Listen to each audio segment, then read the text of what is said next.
संपूर्ण राज्याचं ज्या निवडणुकीकडे लक्ष होतं अशी पळीच्या निवडणुकीमध्ये आपण बघितलं तर राष्ट्रवादी काँग्रेस अजित पवार गटाच्या उमेदवार आणि महायुतीच्या उमेदवार पद्मश्री बाजीराव धर्माधिकारी निवडून आलेले आहेत। वहिनी, सर्वप्रथम तुम्हाला शुभेच्छा। काय आव्हान होते, आज विजय झालेला आहे आणि मोठा विजय झालेला आहे। तुमचे खूप खूप आभार। त्याचबरोबर मी समस्त परळीकर जनतेचे सुद्धा मनापासून आभार मानते आणि हा विजय माझा वैयक्तिक नाही आहे, तर हा विजय समस्त परळीकर नागरिकांचा हा विजय आहे। तसेच महायुतीच्या माझ्या सर्व सहकाऱ्यांचा हा विजय आहे। आपल्या दोन्ही खंबीर नेतृत्व आदरणीय आमदार धनंजयजी मुंडे साहेब आणि आदरणीय आमदार पंकजाताई साहेब मुंडे या दोन्ही दमदार नेतृत्वांचा हा विजय आहे आणि हे दोन्ही खंबीर नेतृत्व सोबत असल्यामुळे असं या निवडणुकीमध्ये आव्हान असं काही वाटलं नाही आणि जनतेनं पण खूप पहिल्यापासूनच एक मोठा विश्वास दिलेला होता की आमच्या पाठीशी आहेत आणि त्याच विश्वासाला त्यांनी खरं करून दाखवलेलं आणि आता माझं कर्तव्य आहे की त्यांनी दाखवलेला विश्वास सार्थ करून दाखवणे। 15,662 मतांनी विजय झाला। विजय कुणाला समर्पित करणार आहे? समस्त परळीकर जनतेला हा विजय समर्पित आहे। तसेच आपले दोन्ही नेतृत्व आदरणीय धनंजयजी मुंडे साहेब व आदरणीय पंकजाताई साहेब मुंडे ह्या दोघांना पण ह्या विजयाचं श्रेय मी देणार।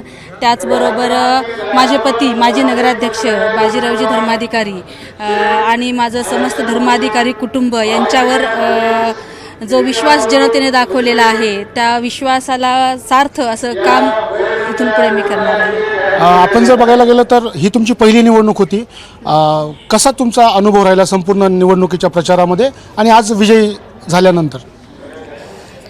संपूर्ण प्रक्रियेमध्ये एक अलौकिक अशी ऊर्जा होती आणि एक पॉझिटिव्हनेस होता। पहिल्यापासूनच जनतेने आमच्या पाठीशी खंबीरपणे उभे असल्याची ग्वाही दिली होती आणि त्यामुळे म्हणजे एक विजयाची खात्री पहिल्यापासूनच होती। फक्त आता लीड किती येते याचं एक थोडंसं मनामध्ये होतं, परंतु परळीकर जनतेने एकदम भरघोस मतांनी आशीर्वाद देऊन आम्हाला निवडून आणलेला आहे। त्याबद्दल भैया, या सर्व निवडणुकीमध्ये विरोधकांकडून टीका करण्यात आली, अक्षरशः वैयक्तिक टीका देखील होती। कसं बघताय टीकेकडे आता? नाही, विरोधकांच्या टीका अतिशय बालिश टीका होत्या त्यांच्या आणि आम्ही उत्तर देण्याचं सहसा टाळलंच होतं। आम्ही तर बोललोच नव्हतं। आम्ही फक्त जनतेचे आशीर्वाद घेण्यासाठीच आम्हाला वेळ कमी पडला होता।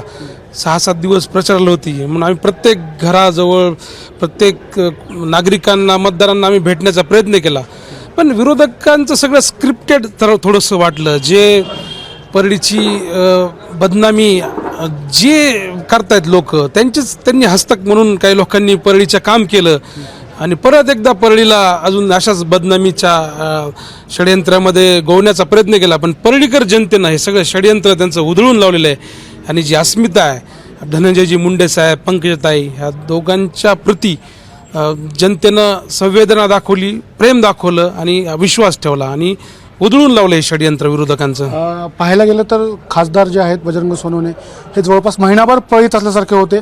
त्यांनी 10-12 सभा देखील घेतल्या, तरी देखील विरोधकांना म्हणजे पराजय स्वीकारावा लागला आहे। मुळात खासदारांनी बीड जिल्ह्याच्या खासदारकीची गरिमाच त्यांनी संपवून टाकली आहे। जी परंपरा बीड जिल्ह्यात खासदारांची होती, एक लोकसभा सार्वभौम सभागृह होतं आणि तिथं घरकुलं, रस्ते, नाल्या, PTR, कुठं सिमेंट फॅक्टरीज बंद करू असे म्हणजे मुक्कामी राहिल्यासारखे खासदार इथं राहिले होते आणि हे पटलं नाही आम्हाला। म्हणजे शेवटी ते जरी आमच्या पक्षाचे नसतील तरी आमचे बीड जिल्ह्याचे खासदार आहेत, ती गरिमा असते खासदार म्हणून जी परंपरा आहे बाबासाहेब परांजपेपासून बीड जिल्ह्याची परंपरा आहे। कर्मवीर भाऊराव पाटील हे सगळे आणि केशर काकू असतील, सगळे रजनीताई झालेले, मुंडे साहेब होते, ह्यांनी कधी असं गल्ली बोळाच्या फिरून एवढं असं कधी केलेलं नाही आहे। एक गरिमा टिकवायला पाहिजे, पण त्यांनी का केलं हा खरं तर त्यांनाच प्रश्न विचारला पाहिजे। त्यांनी एवढं महिनाभर मुक्काम परळीत का ठोकला हे काही म्हणजे समजण्याचं कारणच नाही आहे। आता या सगळ्या प्रक्रियेनंतर 15,662 मतांचा विजय, कसं बघताय विजयाकडे? खूप म्हणजे हा अपेक्षितच विजय होता, कारण पहिल्या दिवशीपासनं जो उत्साह आम्हाला आणि जो प्रतिसाद आम्हाला मिळतोय सगळ्या नागरिकांचा आणि भरभरून प्रतिसाद मिळत होता। कुठलाही व्यक्ती असं म्हणत नव्हता की नाही तुमची सीट अशी अवघडच आहे वगैरे सगळ्यांनी भरभरून प्रेम केलं आणि हे अपेक्षित होतं. आम्हाला 50-55% मतदान झालेल्या मतदानाचं मिळेल हा ट्रेंड पहिल्यापासून होता आणि तो कायम शेवटपर्यंत राहिलेला आहे. माजी नगराध्यक्ष आणि तुमचे सहकारी राहिलेले दीपक देशमुख यांनी तुमच्यावर टीका केली होती आणि आता आपण बघायला गेलं तर त्यांना स्वतःचं नगरसेवक पद देखील वाचवता आलं नाही आहे. नाही, मुळात एखाद्या म्हणजे 5-25 वर्ष एखाद्या नेतृत्वाखाली काम करायचं म्हणजे धनंजयजी मुंडे साहेबांनी त्या व्यक्तीला नगराध्यक्ष केलं अपक्ष निवडून आल्यानंतर सुद्धा. आणि मुंडे परिवाराची फूट ह्या व्यक्तीमुळे पडली होती आणि आमच्यातला तो सगळ्यात मोठा लाभार्थी तो होता. सगळ्यांना छळण्यामध्ये मला माझ्यासारखे अनेक जे विकासाभिमुख लोकाभिमुख कामं करतात त्या अनेक माझ्यासारख्या सहकाऱ्यांना छळण्याचं काम त्यांनी केलेलं होतं.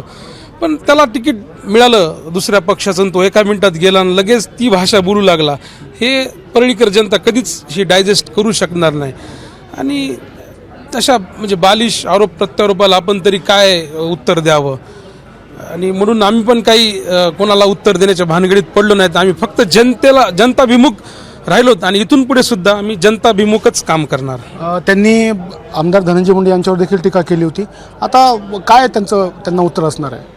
त्यांची पात्रताच नाही आहे. आमदार धनंजयजी मुंडे जे रोपटं दीपक देशमुख नावाचं रोपटं धनंजयजी मुंडे साहेबांनी लावलं मोठं केलं पाणी घातलं खत घातलं आणि त्याच रोपट्यानं थोडंसं पालवी फुटली की लगेच ज्यांनी रोप लावलं त्याच्यावर आरोप करणं हे काही योग्य नाही. हे बालिशपणा आणि आत्मचिंतन केलं पाहिजे की धनंजयजी मुंडे सारख्या एवढ्या पहाडी नेत्याला एवढ्या मोठ्या नेतृत्वाला आपण टीका करतोय तर आपण आपली पात्रता ओळखून घेतली पाहिजे. आता तुमचे आजोबा देखील नगराध्यक्ष होते तुम्ही देखील होतात आणि आता अर्थात वहिनी देखील आजपासून झाल्या आहेत. काय विजन असणार आहे परळीसाठी?